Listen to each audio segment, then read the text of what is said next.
പറഞ്ഞപ്പോ ഞാൻ കേട്ടോ. നിർത്തി, ഒരു സെക്കൻഡ് നിർത്ത്. ഞാൻ എങ്ങനെ ജീവിതത്തിനെ കാണണമെന്ന് നീയാണോ എനിക്ക് പഠിപ്പിച്ചത്? നിനക്ക് എന്തെന്ന് അറിയാമോ ഇതിനെക്കുറിച്ച്, സിനിമയെ കുറിച്ച്? അപ്പൊ മിണ്ടരുത്. കള്ളപ്പടം പഠിപ്പിക്കുന്ന കാര്യം നിനക്ക് എന്ത് അടിസ്ഥാനം ഉണ്ട് അതിന് പറയാൻ? എന്ത് പ്രൂഫ് ഉണ്ട്? അതുകൊണ്ടാണ് എനിക്ക് ഇത്ര സിനിമ എന്നറിയാമോ? ആൾക്കാരെ വെറുപ്പിക്കാതിരിക്കുകയാണ്. വെറുപ്പിക്കുന്ന ചോദ്യങ്ങൾ ചോദിക്കുന്നത്. കള്ളപ്പണം പഠിപ്പിക്കൽ സ്റ്റാർ എന്നൊക്കെ നീ ഇത്രയും ആൾക്കാർ പറഞ്ഞിട്ട് നീ വെറുപ്പിച്ചു, എന്നെ വെറുപ്പിച്ചു. ഇത്രയും ആൾക്കാര് നിനക്ക് ഒരു വില ഞങ്ങളെടുത്തുണ്ടോ? ഒന്നുമില്ലല്ലോ.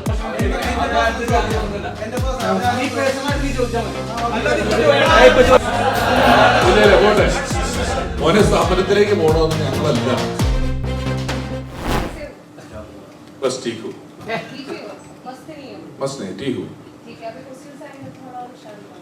क्वेश्चन मस्त हो जाएगा.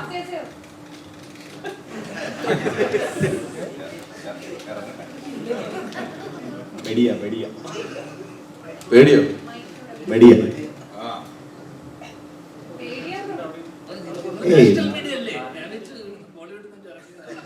3 ദിവസം ഉറക്കുന്നത് പഠിച്ച ചോദ്യങ്ങളാ. കഴിഞ്ഞു, ഇനിയില്ല.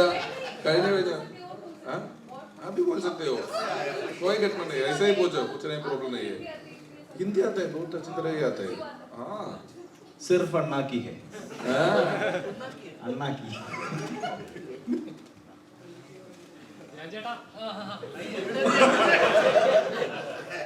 എന്തുകൊണ്ട് നീ വിളിച്ചില്ല? എന്താ എല്ലാരും പറഞ്ഞു ഞാൻ ചേട്ടനോടെ ഇരിക്കുന്ന ഒരു വലിയ ഭാഗ്യമായിട്ടാണ് കാണുന്നത്. നമ്മൾ ഒരുമിച്ച് ചെയ്യുന്നപ്പോ നീ എന്നോട് പറഞ്ഞില്ലടാ ഭാഗ്യമാണെന്ന്? അല്ലെ, അത് ഞങ്ങളുടെ ഒരു ഭാഗ്യമായിട്ട് ഞങ്ങൾ കാണുന്നത്. അങ്ങനെ കാണുന്ന ഒരാളായിരിക്കണേ. താൻ ഇറങ്ങിയില്ലേ പരിപാടി? പിന്നെ എനിക്കൊന്ന് ഇന്റർവ്യൂ കപ്പൽ മുതലാളിയാ. എടാ, ഇവന്റെ ചേട്ടന്റെ പാട്ട് പ്രൊമോട്ട് ചെയ്യാൻ നോക്കിയതാണ് സത്യത്തിൽ. ഇവന്റെ ചേട്ടനാണ് ആ പാട്ട് പാടിയത്. പക്ഷെ അത് ചക്കിന് വെച്ചത് കൊക്കിന് കൊടുക്കും അതുപോലെ എനിക്ക് കിട്ടിയെന്നുള്ളൂ. സ്വന്തം കൂടി ചേട്ടന്റെ പാട്ട് ഹിറ്റാക്കാൻ നോക്കി, അങ്ങനെ വന്നതാണ് അത്. സ്ഥാനത്താണ് നിങ്ങളെ കാണുന്നത്. ചാൻസ് ഉണ്ടായിട്ടാ കപ്പൽ മുതലായി ഓക്കെ ഉറപ്പ് ഞാൻ ഇറക്കുന്നത് കഴിഞ്ഞു കഴിഞ്ഞാൽ നോക്കട്ടെ. അതിനുള്ള ശ്രമം അങ്ങനെ നടക്കുന്നുണ്ട്. ഇതാണ് അവസ്ഥ. ഇത് കഴിഞ്ഞിട്ട് അത് ചെയ്യുവാണെങ്കിൽ ഇവൻ അഭിനയിച്ച കാരണവർ എന്ന് പറഞ്ഞൊരു പടം ഉണ്ട്. തിരക്കിനിടയിൽ മറ്റേ തോമസ് ചാക്കോടെ കുറെ സ്വർണത്തിനിടയിൽ ഏട്ടന്റെ കാപ്പോ മുങ്ങിപ്പോരുതെന്ന് പറഞ്ഞ പോലെ അത് അവിടെ ഇരിപ്പുണ്ടേ സുഹൃത്തുക്കളെ. ഒരാവശ്യമില്ല. ചേട്ടന്റെ സ്ക്രിപ്റ്റുകൾ എപ്പോഴും മലയാളികൾക്ക് എക്സൈറ്റ്മെന്റ് ഉണ്ട്. സർപ്രൈസ് എലമെന്റ് എന്തായാലും ഉണ്ടാവും. ഒരു ഹ്യൂമർ എലമെന്റ് ഞങ്ങൾ പ്രതീക്ഷിക്കുന്നു. അപ്പം ട്രെയിലർ കണ്ടപ്പോഴും ഒരു ഫീല് കിട്ടി. നമുക്ക് റിലേറ്റ് ചെയ്യാൻ പറ്റുന്ന കുറച്ച് കാര്യങ്ങൾ അതിനകത്ത് കണ്ടായിരുന്നു. അപ്പം ഇങ്ങനൊരു സ്ക്രിപ്റ്റ് ശ്രീനിച്ചേട്ടൻ്റെ അടുത്ത് പറഞ്ഞപ്പോഴേക്കും എന്തായിരുന്നു റിയാക്ഷൻ? ഇത് ഈ നടന്ന സംഭവം, ഇതൊരു എന്താ പറയണ്ടത്, ഇതിന്റെ ഒരു സ്ക്രീൻ പ്ലേയോ അതൊന്നും അല്ല ഞാൻ പറഞ്ഞത്. ഞാൻ ഈ നടന്ന സംഭവം, എൻ്റെ കൂട്ടുകാരൻ്റെ ജീവിതത്തിൽ നടന്ന ഈ സംഭവം അതേപടി പുള്ളിയെടുത്ത് നറേറ്റ് ചെയ്ത്. അപ്പൊ അച്ഛൻ്റെ അടുത്ത് ഈ സംഭവം അതേപടി, ഈ നടന്ന സംഭവം, ആ രാത്രിയിൽ നടന്ന ആ സംഭവം അതേപടി പറയുകയോ ചെയ്ത്. അപ്പൊ പുള്ളി അതിനെ ഒരു എന്താ പറയുക, ഇതെങ്ങനെ സിനിമയായി വരും ഒക്കെ, ഇത് സിനിമയായി വന്നാൽ രസം ഉണ്ടാവും എന്നുള്ളൊരു ചിന്തയിൽ നിന്നാണ് നമ്മള്. അപ്പൊ ഞാൻ ചോദിച്ചു, ഇതില് എൻ്റെ അച്ഛനായിട്ടാണ് അപ്പോ അച്ഛൻ അഭിനയിച്ചിരിക്കുന്നത്, അപ്പൊ അതിനകത്ത് ഒരു ചെറിയൊരു വേഷം ഉണ്ടെന്ന് ചോദിച്ചാൽ പുള്ളി സന്തോഷത്തോടെ വന്ന് ചെയ്തു തന്നു. അത്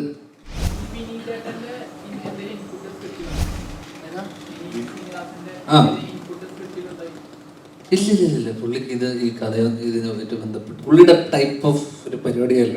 പിന്നെ അത് കണ്ടാ മനസ്സിലാവും.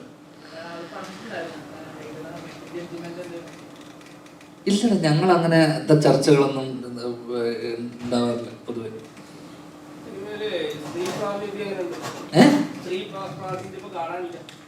അവരാരും വന്നില്ല വിളിച്ചിട്ട്. ഇവിടെയും കുറവാണല്ലോ. സ്ത്രീ പ്രാതിനിധ്യമുണ്ട്, വലിയ പ്രാധാന്യമുണ്ട്. സ്ത്രീ കഥയുടെ ടേണിംഗ് പോയിന്റിൽ വലിയ ഘടകമാണ്. അല്ല, ഇവിടെ ഇല്ലെന്ന്, ഇവിടെ കാണാറില്ലെന്ന് വെച്ചപ്പോൾ ഇവിടെ വരാൻ പലരും തൻവീടെ ചേട്ടൻ്റെ കല്യാണമാണ്, സുരഭി സീരിയലിന്റെ ഷൂട്ടിലാണ്. അപ്പൊ അങ്ങനെ വീണ അതിന്റെ ഉദ്യോഗ തിരക്കിലാന്ന് പറഞ്ഞ വീട്ടിലിരിക്കുകയാണ്. അങ്ങനെ വലിയ വിമോചകനായതുകൊണ്ടൊന്നുമില്ല, അവനൊക്കെ നോക്കിയിട്ട് അവന് ഒരു തൃപ്തി വരുന്നില്ല. നീ വിചാരിക്കുന്ന പോലെ അവനൊരു സ്ത്രീ വിമോചകനായിട്ട് ഇവിടെ ഇവിടെ സ്ത്രീ അതൊന്നും അല്ല, അവൻ നോക്കിയപ്പോൾ ഒരു സുഖമില്ല. അതാണ് അവൻ ചോദിച്ചത്. അതുകൊണ്ടല്ലേ ഞാൻ പറഞ്ഞത്, എനിക്കും അറിയാം. എനിക്ക് അല്ലാതെ ഈ സിനിമയിലെ സ്ത്രീ പ്രാതിനിധ്യം എന്നൊക്കെ ചോദിച്ചാൽ അത്ര ഇല്ല. നോക്കിയിട്ടാണൊരു സ്ത്രീ വന്നു, പ്രാതിനിധ്യം ഉണ്ട്.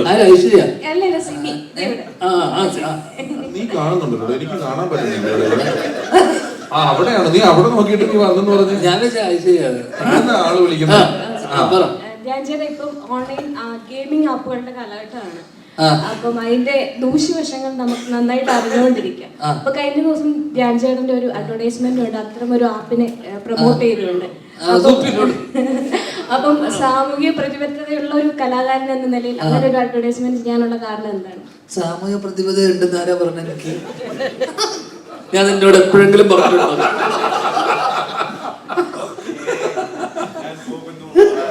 നിന്നോട് ഞാൻ പറഞ്ഞ സെമി എനിക്ക് സാമൂഹിക പ്രതിബദ്ധത ഉണ്ടെന്ന്? ഞങ്ങൾ അങ്ങനെ വിചാരിച്ചു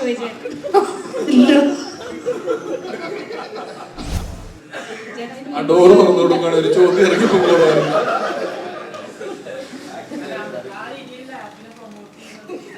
ഞങ്ങൾ ആപ്പ് കൈസേ പ്രൊമോട്ട് ചെയ്യാൻ വന്നിരിക്കുന്നത്. ഷാറുഖ് ഖാൻ ഗുഡ്ക പാന് പ്രൊമോട്ട് ചെയ്യുന്നത്, വിമൽ മറ്റേ ബസന്ത് ബസന്തി എന്ന് പറയുന്നത് പേര്. നീ ഇത് ഷാറുഖ് ഖാനോട് ചോദിക്കോ? എന്നോടല്ലേ ചോദിക്കുള്ളൂ, നിനക്ക് എന്നോടൊരു പരിചയമുള്ളതുകൊണ്ട്. ഇവിടെ സിഗരറ്റ് സ്മോക്കിംഗ് എന്തിനാണ് ഇത് വെക്കുന്ന ഈ സാധനം? ഇതൊക്കെ എല്ലാവർക്കും അറിയില്ലേ? ഇത് കളിക്കണ്ട, പ്രശ്നം തീർന്നില്ലേ? നിങ്ങൾക്കറിയില്ലേ?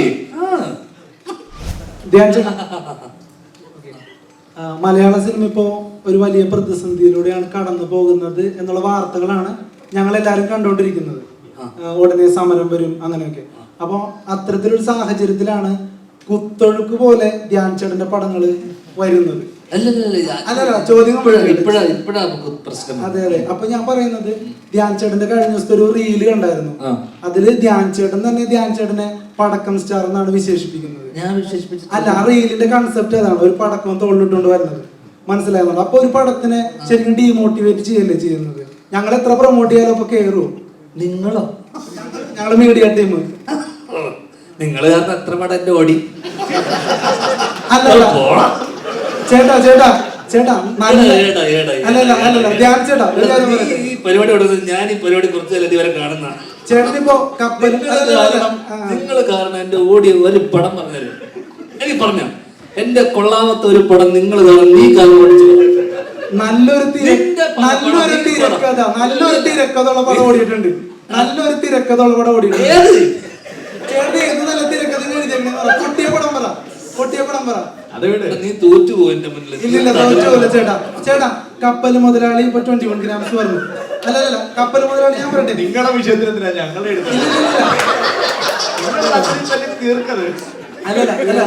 ചോദ്യം ഒന്ന് ഫിനിഷ് ചെയ്തോട്ടെ. ചോദ്യം ഫിനിഷ് ചെയ്തോട്ടെ. അതായത് കപ്പൽ മുതലാളി താരതമ്യേന നല്ല പടമാണ്.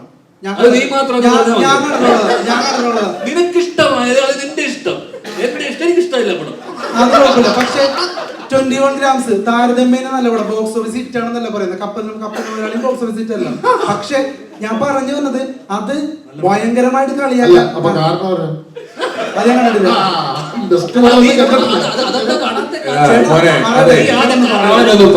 ഒന്ന് പറയട്ടെ, ഞങ്ങളുടെ പോയിന്റ് ഒന്ന് കേക്ക്. എന്റെ പോയിന്റ് കാരണം ഇപ്പൊ തന്നെ ഞാൻ പറയാം.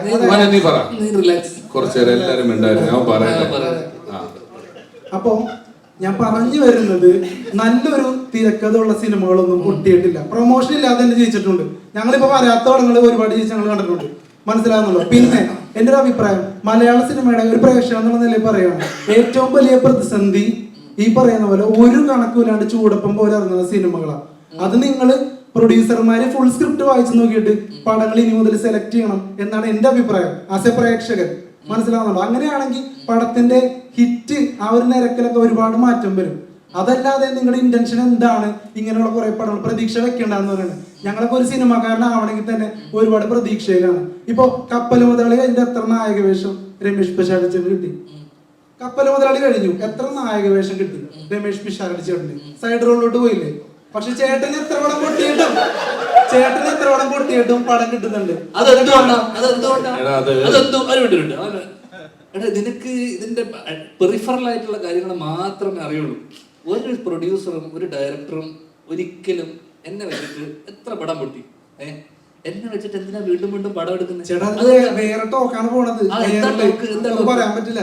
പറ, ഇത്രയും നീ പറഞ്ഞില്ല, അതും കൂടെ പറ. ഒരു പ്രൊഡ്യൂസർ എനിക്കൊന്നും പറയാൻ പറ്റില്ല. അല്ല പറ, നീ പറഞ്ഞോ.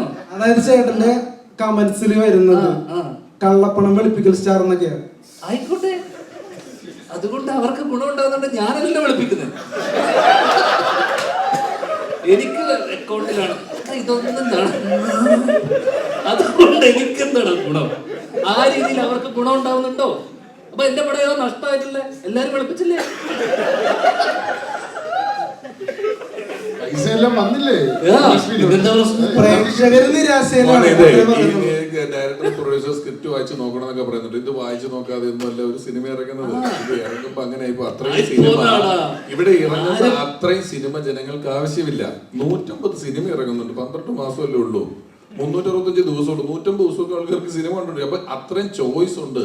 എല്ലാ സാധനവും ഇവിടെ ഒരുപാട് ഇറങ്ങുന്നുണ്ട്. ഇവിടെ ഇറങ്ങുന്ന ബിസ്ക്കറ്റും പേസ്റ്റും അരിയും മണ്ണെണ്ണയും കാറും എല്ലാം ഒരുപാട് ബ്രാൻഡുകളുടെ ഒരുപാട് എണ്ണം ഇറങ്ങുന്നുണ്ട്. നമുക്ക് ആവശ്യമുള്ളത് മാത്രമേ നമ്മൾ എടുക്കുകയുള്ളൂ.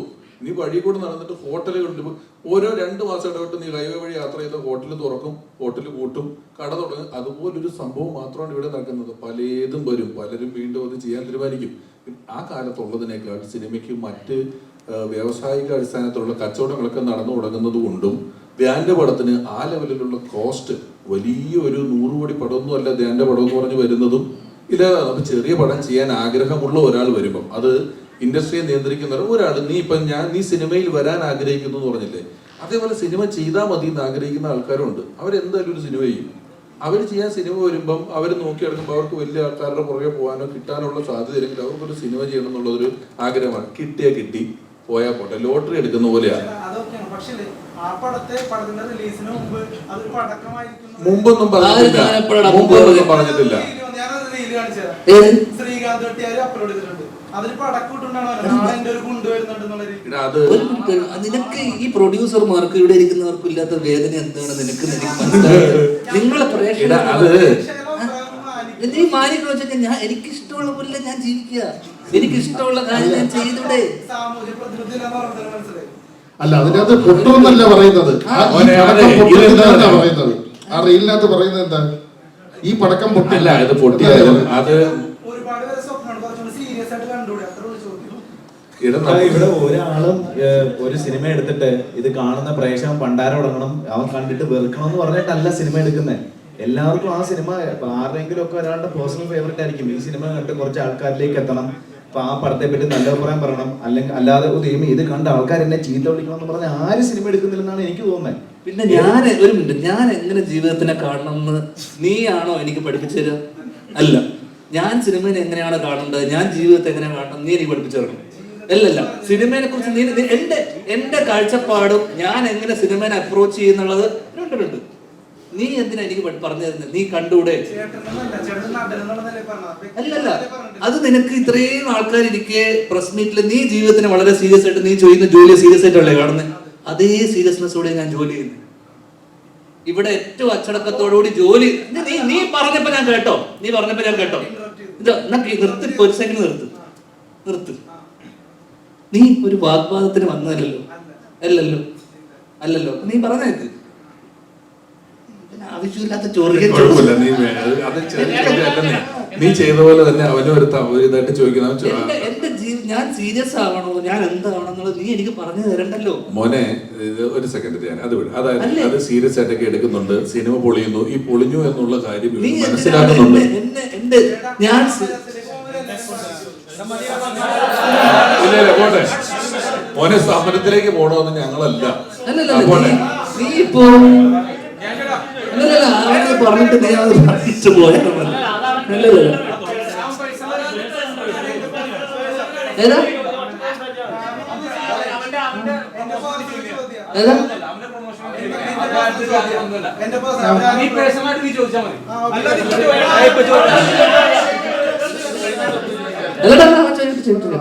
എന്താ നിന്റെ പ്രശ്നം? ഇത് കഴിഞ്ഞിട്ട് നമുക്ക് ഇരുന്ന് സംസാരിക്കാം. ആ. അല്ല പിന്നെ എടാ, ആ റീൽ ഉൾപ്പെടെ എല്ലാം കോമഡി ആയിട്ട് തന്നെയാണ് പറയുന്നത്. ഇത് ഒരിക്കലും നമ്മള് ഈ പറയുന്ന ഇത്രയും ആൾക്കാർ, നീ ഇപ്പൊ ആലോചിച്ച് നോക്ക്. ഞാൻ സീരിയസ് ആയിട്ട്, അത് വളരെ പേഴ്സണൽ ആണ് നീ ചോദിച്ച കാര്യം. ഞാൻ ചോദിച്ച അത് നിനക്ക് എൻ്റെ അടുത്ത് ഈ ഒരു പടത്തിന് ഞാൻ പ്രൊമോട്ട് ചെയ്യാൻ നിൽക്കുന്ന ഒരു സ്ഥലത്ത് ഇത്രയും ആൾക്കാർ ഇരിക്കുന്ന സ്ഥലത്ത് ഒരു മിനിറ്റടാ, ഒരു മിനിറ്റ് സഹോദരൻ. അപ്പൊ ഞാൻ പറയല്ലേ, നീ അത് കേക്ക്. നീ ഒരു ചോദ്യം ചോദിച്ചില്ലേ, നിങ്ങൾക്ക് കുറച്ചുകൂടെ സീരിയസ് ആയി കണ്ടോ? അത് ഞാൻ മറുപടി പറഞ്ഞിട്ടെ. ഞാൻ എങ്ങനെ ജീവിതത്തിനെ കാണണം, ഞാൻ എങ്ങനെ സിനിമനെ അപ്രോച്ച് ചെയ്യണം എന്നുള്ളത് നീ എനിക്ക് ദയവ് ഇത് പറഞ്ഞു തരുന്നു. നിന്നെ ഒരിക്കലും നീ ഒരു മിനിറ്റ് എടാ എടാ എടാ എടാ എടാ എടാ എടാ എടാ മോനെ മോനെ മോനെ മോനെ മോനെ പേരെന്തുവാ? എടാ എന്താടാ നീ പറഞ്ഞപ്പോ ഞങ്ങൾ കേട്ടില്ലേ?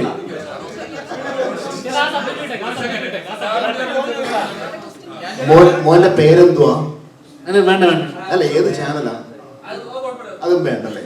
പക്ഷെ എനിക്കിപ്പോ നല്ലൊരു അറിവ് കിട്ടി. ഇപ്പം ഞാന് വേണ്ട വിട്ടല്ലേ. അല്ല 40 വർഷമായി. ഓക്കെ, അത് അഡ്വർടൈസ്മെന്റ് ആയല്ലോ. ഇപ്പം ഞാൻ ചോദിക്കാൻ പോകുന്ന ചോദ്യം, മോൻ പറഞ്ഞു കള്ളപ്പണം വെളുപ്പിക്കാനാണ് സിനിമ എടുക്കുന്നത്. അല്ല യൂട്യൂബില് താഴെ ഇടുന്ന കമന്റ് വായിച്ചിട്ടാണോ നീ പറയാ കള്ളപ്പണം പഠിപ്പിക്കുന്ന കാര്യം? നിനക്ക് എന്ത് അടിസ്ഥാനം ഉണ്ട് അതിന് പറയാൻ? എന്ത് പ്രൂഫ് ഉണ്ട്? എന്ത് പ്രൂഫ് ഉണ്ട് നീ പറയുന്നതിന്? നീ താഴെ യൂട്യൂബിൽ കമന്റ് ഇടുന്ന ആൾക്കാരാണ് പറഞ്ഞിട്ടല്ലേ? നിനക്ക് എന്തെന്ന് അറിയാമോ ഇതിനെ കുറിച്ച്, സിനിമയെ കുറിച്ച്? അപ്പൊ മിണ്ടരുത്. ആവശ്യമില്ല. നമ്മളൊരു സ്ഥലത്ത് വരുമ്പോ ഞാൻ ഇവരെയൊക്കെ എത്ര കാലമായി കാണുന്നത് അറിയാമോ? അൺപ്ലസന്റ് ആയിട്ടുള്ള, ഒഫെൻസീവ് ആയിട്ടുള്ള ചോദ്യങ്ങൾ ചോദിക്കുന്നത് നിർത്തുക.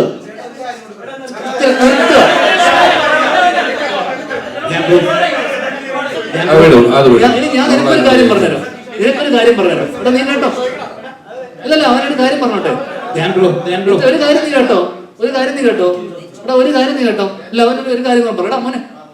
എടാ നീ അവിടെ അവന് നിങ്ങൾ കോർണറിയല്ലേ? എടാ എന്തുകൊണ്ടാണ് എനിക്ക് ഇത്ര സിനിമ എന്നറിയാമോ? ആൾക്കാരെ വെറുപ്പിക്കാതിരിക്കുക. വെറുപ്പിക്കുന്ന ചോദ്യങ്ങൾ ചോദിക്കുന്നത്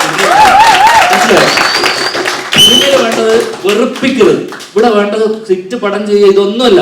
അച്ചടക്കം, മര്യാദ, എവിടെ എന്ത് സംസാരിക്കണമെങ്കിലും വെറുപ്പിക്കാതിരിക്കുക.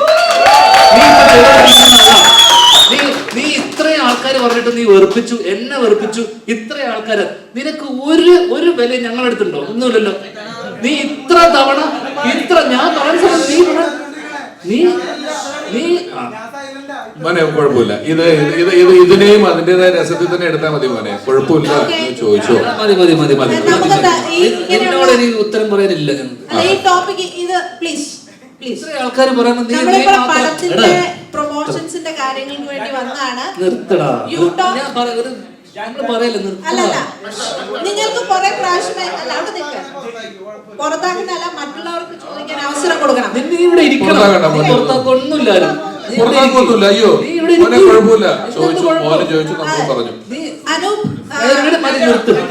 ക്വസ്റ്റ്യൻസ് വരുന്നു. പ്ലീസ്